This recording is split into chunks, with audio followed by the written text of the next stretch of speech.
LG V35 ThinQ, where the Galaxy S9 Plus competitor doesn't quite get there.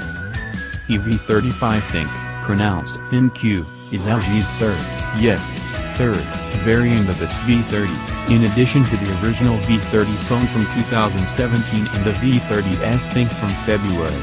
Available on AT&T and Project 5 for $900, it's positioned to compete against ultra-premium phones like the Galaxy S9 Plus and the Pixel 2 XL. And, perversely, the regular LG V30 itself?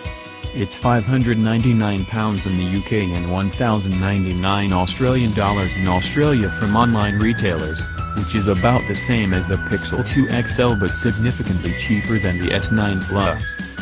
The V35 ThinQ is a half-step update of the previous V30 phones, with a faster Qualcomm processor, more RAM and a better front-facing camera.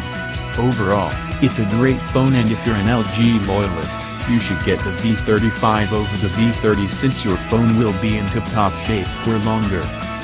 But even though the V35 nearly matches the Galaxy S9 Plus rival spec by spec and puts up an admirable fight, the S9 Plus edges it out by the thinnest hair.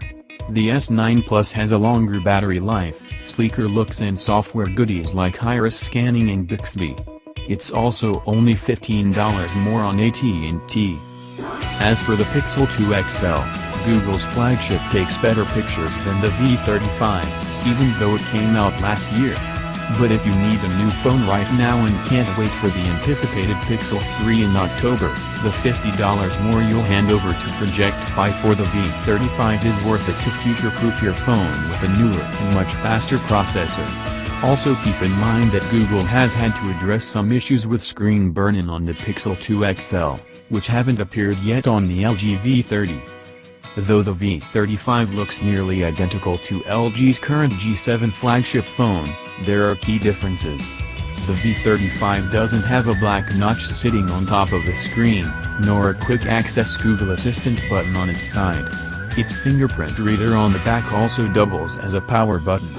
Lastly, it has an OLED screen, instead of the G7's LCD display. While this means that blacks are especially dark and inky, it's also not as bright as the G7, and whites aren't as intensely white. But other than that, the phone retains many of the same convenient design features like a headphone jack and water resistance. That means you can dunk it in up to 3 feet, 1 meter, of water for 30 minutes and it won't conk out.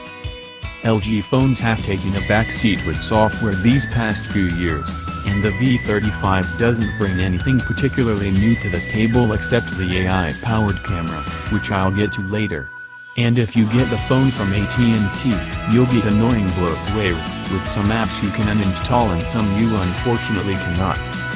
You'll still get Google's digital search assistant, to set reminders, check the weather and carry out some more specific actions, such as taking a photo with the wide-angle camera or launching the AI camera. There's also the optional floating bar tab on your home screen for quick access to your contacts, music player and more.